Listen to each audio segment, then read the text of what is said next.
কি হয়েছে মা? তুমি নির্ভয়ে আমাকে সব কথা খুলে বলো। বাবা, বাবা, এখানে কুহকিনী জেগেছেন। কুহকিনী কে তা তো আপনি নিশ্চয়ই জানেন। আমি চোখ মেললাম যখন সেই নারী কণ্ঠ খল খল করে হাসতে লাগলো, যেন সে আমার অজ্ঞান অবস্থা থেকে ফিরে আসার জন্যই অপেক্ষা করছিল। আমি বুঝতে পারলাম যে এই নারী আর কেউ নয়, স্বয়ং মাতু পাগলি। আমি যখনই কোনো বিপদে পড়ি তখনই তিনি প্রতিবার এসে আমার প্রাণ বাঁচিয়েছেন।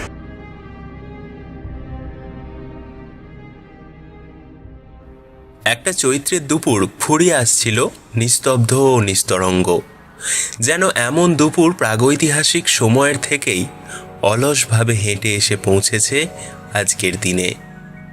অনেক দিনের অভ্যাস, তাই যেন সে নিজেকে গুটিয়ে নিতে গিয়েও ধীরে, অতি ধীরে এগিয়ে চলেছে অনন্ত শেষের দিকে। কোথাও যেন সে নিজেকে নিয়ে বড়ই অপ্রতিভ এবং লজ্জিত। তাই সে নিজের ভেতরেই নিজেকে সীমাবদ্ধ রাখতে চাইছিল।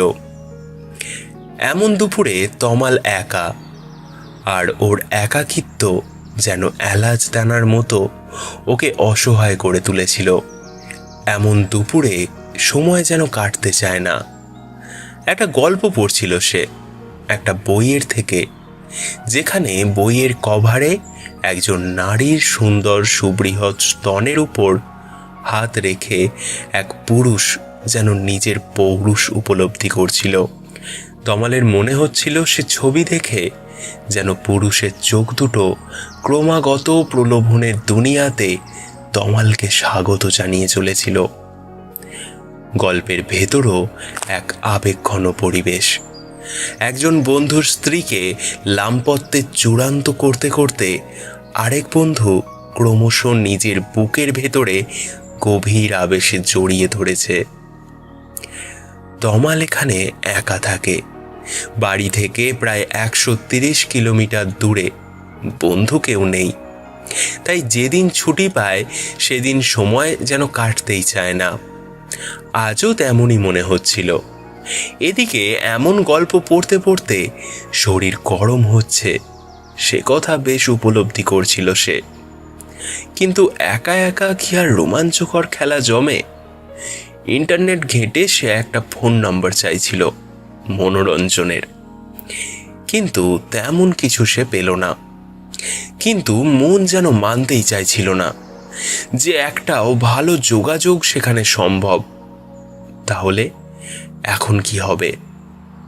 হঠাৎ করেই মনে পড়ল যে পাশের বাড়ির রঞ্জনা বৌদি তো একবার যেতে বলেছিল। সেখানে এমন দুপুরে যাওয়া কি ঠিক হবে?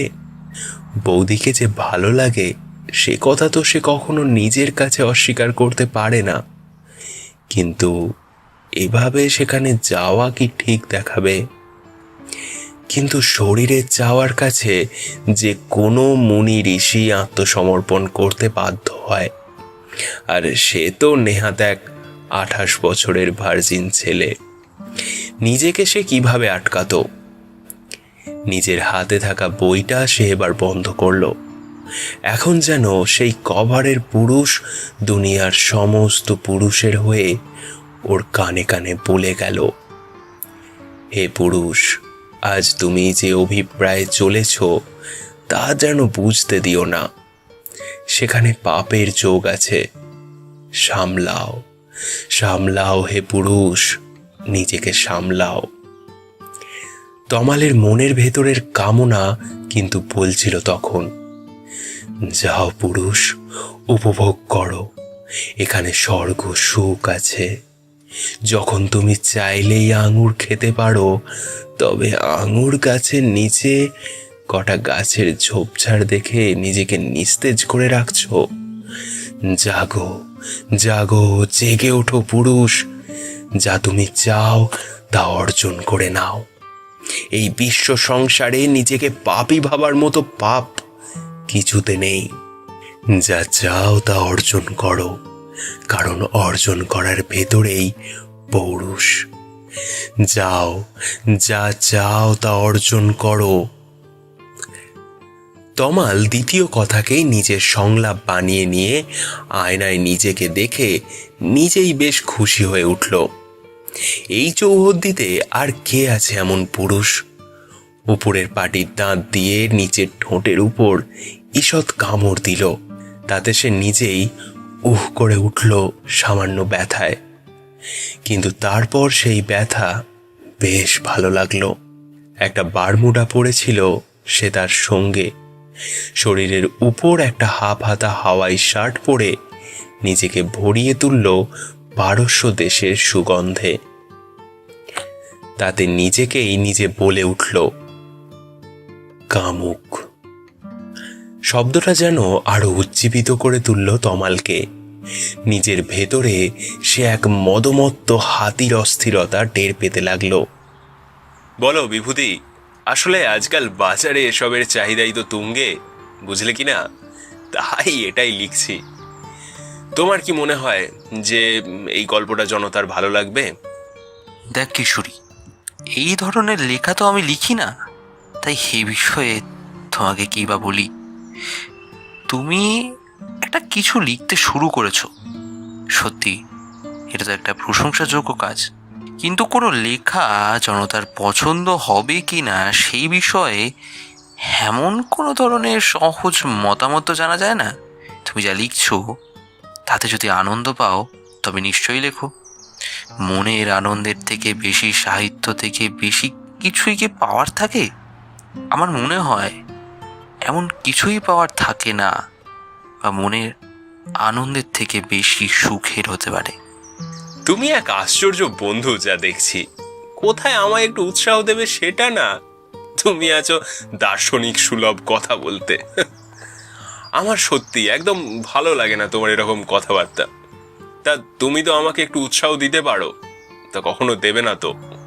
সবসময় তোমার এমন কথা বলা যা মনকে খারাপ করে দেয়। আমি লিখছি কার জন্য? নিজের মনের আনন্দের জন্য নাকি জনপ্রিয় হবার জন্য? যদি শুধু মনের আনন্দেই লিখতে হয় তবে তো লিখে খাতার মধ্যে বন্ধ করে রাখতে হয়। দেখ কিশোরী, আমি নিজে যা মনে করি তাই বলতে পারি, এর বেশি আমি আর কি বা বলতে পারি। তুমি রাগ করো না, তোমার লেখাটা নিশ্চয়ই শেষ করে আমাকে দেখিও। তুমি নিশ্চয়ই ভালো লিখবে বলেই আমি বিশ্বাস করছি। আমাদের মধ্যে কথা হচ্ছিল তারানাথের বাড়ির বারান্দায় বসে। আজ রবিবার, তাই দুজনেরই সমস্ত কাজের থেকে ছুটি। এই অবসরে তারানাথের বাড়িতে এসে দুজনে মিলে গল্প করছি। তারানাথ বাড়িতে নেই। চারি এসে 2 কাপ চা রেখে গেছে, সেটা খেতে খেতে দুজনে বসে আড্ডা দিচ্ছিলাম। এমন সময় দেখলাম তারানাথ এসে ঘরে প্রবেশ করেছে। কিশোরী সানন্দে সেদিকে তাকিয়ে উঠে দাঁড়িয়ে সুপ্রভাতের অভিনন্দন জানালো তারানাথকে। তারানাথ হাতের ইঙ্গিতে বসতে বলে নিজেও জলচৌকি হয়ে আসন গ্রহণ করলেন। তারপর আমাদের সঙ্গে কথা বলতে শুরু করলেন। তারপর ওই সকাল সকাল তোমরা কি বিষয় নিয়ে বিতণ্ডাও জড়িয়েছিলে? হ্যাঁ, দরজার বাইরে থেকে শুনলাম যে কোনো এক বিষয় নিয়ে তোমাদের মধ্যে বিস্তর আলোচনা হচ্ছিল। সেটা কি বিষয় জানতে পারি?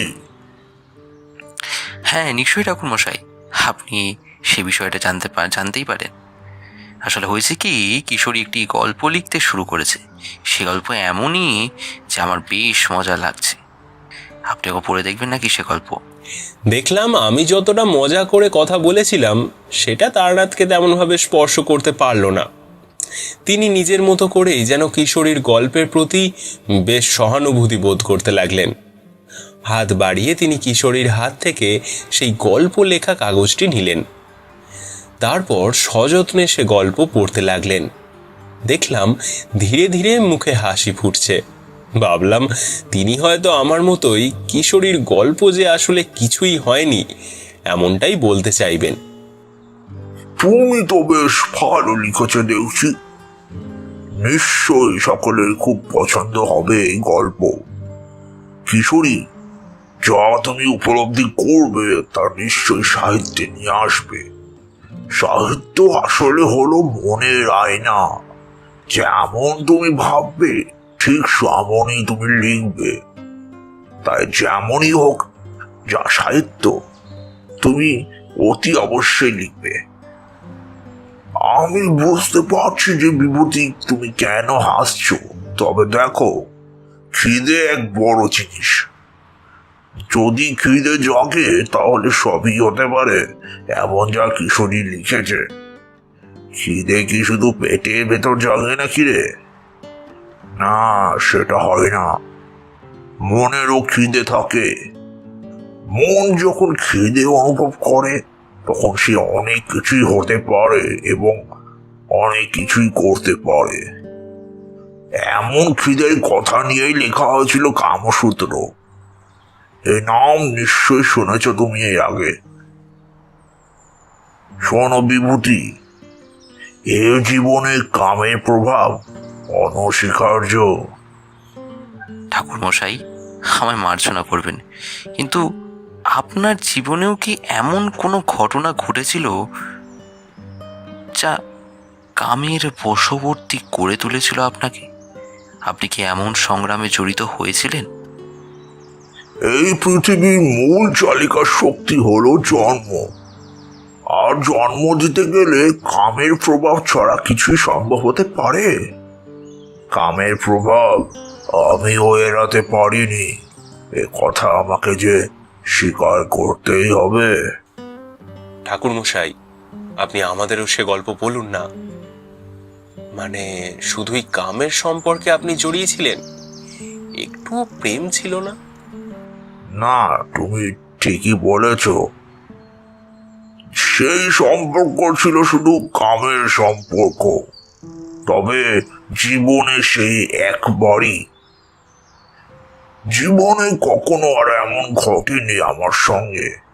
সে একবারই পদস্খলন হয়েছিল আমার। তবে শোনো, আমি সেই ঘটনার কথা বলি তোমাদের। এটুকু কথা বলে তারানাথ নিজের গল্প শুরু করলেন। সেই সময়ে যেন তার চোখে মুখে এক আশ্চর্য দীপ্তি দেখতে পেলাম। সেই দীপ্তি যেন তার মনের অনেক গভীর থেকে আলোর মতো ফুটে উঠতে লাগলো। যেন এক মায়াময় স্মৃতির কথা তিনি মনে করতে লাগলেন। আমি তখন পথে পথে ঘুরে বেড়াতাম। কেমন একটা উদ্ভ্রান্ত ভাব হয়েছিল মনের ভেতরে। মাত্রই মধুসুন্দরী দেবীর সঙ্গে দেখা হয়েছিল এবং আমরা বেশ ভালোই ছিলাম তখন। কিন্তু তারপর যা হয় তা তো তোমরা জানোই। সেই সুখের সম্পর্ক খুব বেশি দিন চলেনি। কিছু দিনের মধ্যেই তিনি আমাকে ছেড়ে যান। এরপর সেই উদ্ভ্রান্ত ভাব অনেকটাই বেড়ে উঠল। আমি পথে নামলাম সব ছেড়ে। বহু পথ ঘুরেছি তখন। সেই সব পথের কথা তোমরা ভাবতে পারবে না। মনের ভেতরে তখন এক যুবকের যৌবন আবেগ নিয়ে এক সন্ন্যাসী আমি। তাই কিছুতেই কোথাও শান্তি পেলাম না, শুধু ঘুরে বেড়াতেই লাগলাম।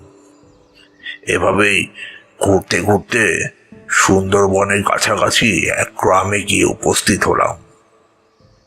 দেখলাম লোকজন ভীষণ ভয়ে সন্ত্রস্ত, অথচ জনজীবনে তেমন কোনো বাধা যে আছে তা নয়। মোটের ওপর সবকিছুই স্বাভাবিকভাবে চলছে।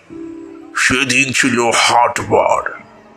প্রচুর লোক, প্রচুর জিনিসপত্র ছড়িয়ে ছিটিয়ে বসেছে। একদিকে দেখলাম একটা ফুলের দোকানই বসেছে এবং দেখলাম যে তার কাছে সব ফুলই লাল। জবা ফুলই যে বেশি, তবে এছাড়াও আরো বিভিন্ন ফুল সেখানে ছিল যাদের সবগুলি রঙই লাল। এটা দেখেই আমি খুব অবাক হলাম। এমন কেন? সে কথার জবাব আমি পেলাম না কারো কাছে। কিছু একটা তো ঘটেছে, সে বিষয়ে আমার সন্দেহ মাত্র ছিল না। হাটের অনেকের কাছেই অনেক করে জানতে চাইলাম, তবে সবাই চুপ। অন্য সব কথার জবাব দেয়, কিন্তু ভয় কিসের সেটা বলতে চান না। আমি শেষ দুপুরের দিকে গিয়ে এক মুদিখানা থেকে সামান্য মুড়ি আর বাতাসা কিনলাম। আমি সেটুকু কিনে দোকান থেকে বার হতেই যাব, আমার পিছন পিছন 1-2 ঘন্টা টেনে দোকানদারের বউ দেখলাম বেরিয়ে আসলো। আমার মনে হলো এবার সে কিছু একটা বলবেন, যেটা আমি এতক্ষণ ধরে জানতে চাইছিলাম। বাবা ঠাকুর আমায় ক্ষমা করবেন পিছন থেকে ডাকলাম বলে, কিন্তু কেউ কিছু বলবে না বলেই আমি বলতে এলাম। এই গঞ্জ আজ খুব বিপদে আছে। কে জানে, ঈশ্বর হয়তো আপনাকে পাঠিয়েছেন আমাদের রক্ষা করতে। কি হয়েছে মা? তুমি নির্ভয়ে আমাকে সব কথা খুলে বলো। বাবা এখানে কুহকিন্নি জেগেছেন। কুহকিন্নি কে তা তো আপনি নিশ্চয়ই জানেন। হ্যাঁ, তা জানি বই কি। কুহকিলি হলেন এক মায়া শক্তি। এই শক্তি বাতাসে প্রবাহিত হয় এবং বিবাহিত নারী এলো চুলে মধ্যরাত্রে শ্মশানে গিয়ে বাতাসের সংস্পর্শে এলেই এই দোষ প্রাপ্ত হয়। সেই নারীর আত্মা যখন শরীরের ভেতরে মরে যায়, আর সেখানে পরজীবীর মতন বাসা বাঁধে দুষ্ট আত্মারা, সেই প্রেতাত্মা কখন সকলকে ভুলিয়ে নিয়ে যায় সে নির্জন জায়গায়। তারপর সেই নির্জন জায়গায় নিয়ে গিয়ে রক্ত চুষে খায় সেই নারী। একদমই ঠিক বলেছেন আপনি। আমাদের এখানে যিনি জমিদার ছিলেন তার বউকে গ্রাস করে নিয়েছে এমনই এক শক্তি। এখন প্রতি রাতেই সেই নারী এখানে ঘুরতে বেরিয়ে কারুর না কারুর প্রাণ নিয়ে নেয়। কিন্তু তিনি জমিদারের বউ, তাই সেই বিষয় নিয়ে মুখ খুলতে জমিদার নিষেধ করেছেন। সেই বিষয়ে মুখ খুললেই তিনি জরিমানা ধার্য করবেন বলে জানিয়েছেন। এর শেষ যে কোথায় কিছু বুঝতে পারছি না। বাবা ঠাকুর আমার কেমন যেন মনে হচ্ছে আপনি এই অবস্থার থেকে আমাদের রক্ষা করতে পারবেন। তারনাথ জানালেন যে এত কথা হওয়ার পরে সেই দোকানদারের বউ তারনাথের পায়ে হাত দিয়ে প্রণাম করল। তারনাথ বুঝলেন যে সেই ভদ্রমহিলা নিজের সমস্ত শ্রদ্ধা তারনাথকে সমর্পণ করেছে। তারনাথ কথা দিলেন যে তিনি এই বিষয়ের শেষ দেখে ছাড়বেন। দোকানদারের বউ বেশ কিছু খাবার তারনাথের হাতে ধরিয়ে দিলেন। তারপর সেই হাটের একটা কোনায় বসে দিনের বেলার সময়টা তিনি শেষ করলেন। এরপর ধীরে ধীরে পাখিরা ঘরে ফিরতে লাগলো, আর দিনের আলো নিভে গিয়ে সন্ধ্যা নামতে থাকলো। তারনাথ বলতে লাগলেন, সেই সন্ধ্যায় দেখলাম হাট শেষ হওয়ার পরে সকলেই অতি দ্রুত সেই স্থান পরিত্যাগ করে চলে গেলেন। আমি বুঝলাম কুহকিনীর ভয় এখানে সব লোকদের মনে বেশ ভালো রকমই জাঁকিয়ে বসেছে। সেই ভয় ওদের স্বাভাবিক জীবনের ওপর বেশ ভালো রকম প্রভাব ফেলে গেছে। আমি জানতাম যে সে আসবেই, তাই অপেক্ষা করতে লাগলাম। রাত তখন প্রায় 10টা বাজে। চারিদিকে নিঝুম এক আবহাওয়া বিরাজ করতে লাগলো।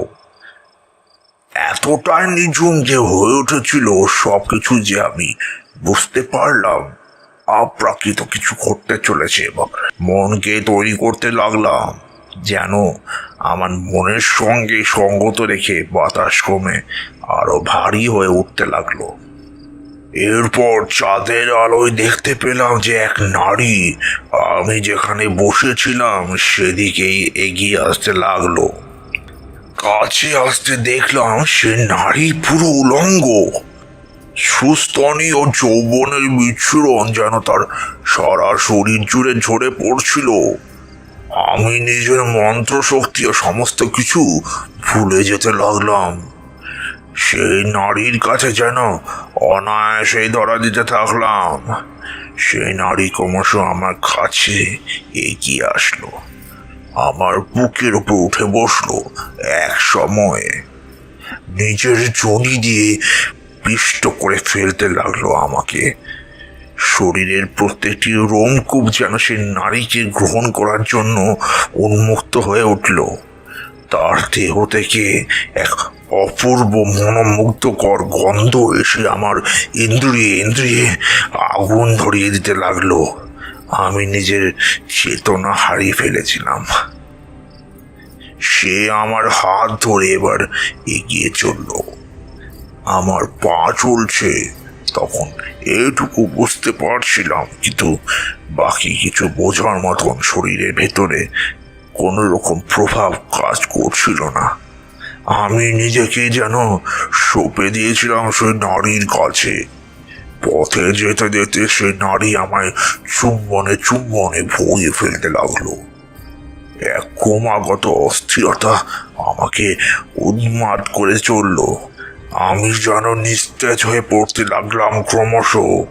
অথচ তখনও যে কি হচ্ছে সবই বুঝতে পারছিলাম, কিন্তু সে বুঝতে পারা আমাকে কোনোভাবে উদ্দীপিত করতে পারছিল না নিজেকে জাগিয়ে তোলার জন্য।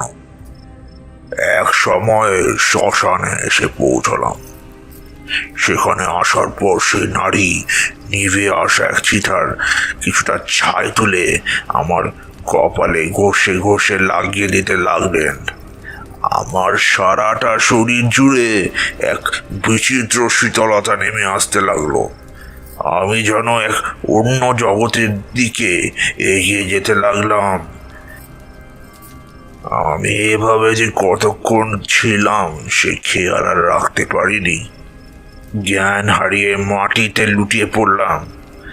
মাটিতে যখন পড়ে যাচ্ছিলাম সেই সময় সেটা উপলব্ধি হয়েছিল যে সে নারী আমার বুকের ওপর রমণ ভঙ্গিতে উঠে বসেছে। তার পশ্চাৎ দেশের স্পর্শ মুখের উপর টের পাচ্ছিলাম। এরপর আর কিছুই জানি না। এরপর যখন জ্ঞান ফিরল, আমার কানের কাছে কেউ যেন বলছে, তারানাথ, ওঠ ওঠ তারানাথ, তোর ঘুম ভেঙে যাক, নিজের জ্ঞানে ফিরে আয় তারানাথ, মহামুড়ি মন্ত্র জপ করতে। আমি চোখ মেললাম যখন সেই নারী কণ্ঠ খল খল করে হাসতে লাগলো, যেন সে আমার অজ্ঞান অবস্থা থেকে ফিরে আসার জন্যই অপেক্ষা করছিল। আমি বুঝতে পারলাম যে এই নারী আর কেউ নয়, স্বয়ং মাতু পাগলি। আমি যখনই কোনো বিপদে পড়ি তখনই তিনি প্রতিবার এসে আমার প্রাণ বাঁচিয়েছেন, এবং সেই মাতু পাগলি আজও আমার বিপদ হতে দেখে আমার প্রাণ রক্ষা করতে উপস্থিত হয়েছেন। আমি অজ্ঞান অবস্থা থেকেই উঠেই নিজের গাত্র বন্ধন করে নিলাম। আমার এই একটা ভুলের জন্যই এত বড় বিপদ হতে চলেছিল। আমি নিজের গাত্র বন্ধন আগে করিনি বলেই কুহকিনী আমাকে এত সহজে বশ করে ফেলেছিল। এবার কুহকিনী প্রচন্ড রোষে আমার দিকে ছুটে আসতে লাগলো। আমি দেখলাম উল্টো দিক থেকে মাতু পাগলি ছুটে গিয়ে তার উপরে ঝাঁপিয়ে পড়লেন। একজন উলঙ্গিনী আর একজন উন্মাদিনী পরস্পরের সঙ্গে যে মহা সংঘাতে লিপ্ত হয়েছিলেন তাতে যেন শ্মশান ভূমি কেঁপে কেঁপে উঠতে লাগলো।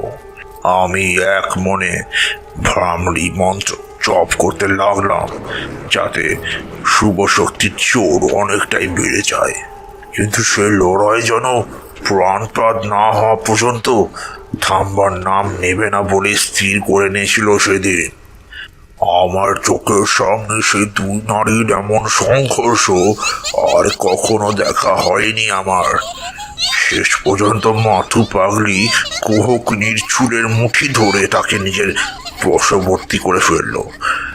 আমি বুঝলাম যে এবার আমি মুক্ত, এবং মাথু পাগলির জন্যই এই মুক্তি সম্ভব হয়েছে। কুহকিনীকে মাথু পাগলি মাটির উপর তুলে ফেললেন এবং ছুড়ে দিলেন আকাশের দিকে। সে যে কোথায় গেল তা আজও আমি জানি না, তবে এভাবেই আমি কামকথার মায়াতে জড়িয়ে পড়েছিলাম। তাই কামের হাত থেকে যে বাঁচা বড়ই কঠিন সে কথা বড় জোর দিয়ে আমি বলতে পারি। কিশোরী, আমি তোমার লেখায় এমন কামের প্রকাশকে খারাপ বলবো না, বরং তুমি যা লিখেছ তা অতি স্বাভাবিক।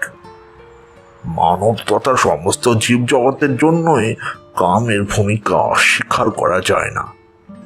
তোমার এই গল্প লেখা সার্থক হয়ে উঠুক। তারনাথের গল্প শেষ হওয়ার পরে আমরা দুজনে সেখান থেকে চলে এলাম। চারি দুপুরে খেয়ে যাওয়ার জন্য অনেক করেই বলছিল, কিন্তু কিশোরী তার লেখা শেষ করবার জন্য তখন বাড়ি ফিরে আসবার তাগিদ দিল। তাই আমরা দুজনেই তখন চলে এসেছিলাম। তারানাথ বারবার করেই কিশোরীকে বলে দিয়েছিল যেন অসমাপ্ত গল্প সে শেষ করে।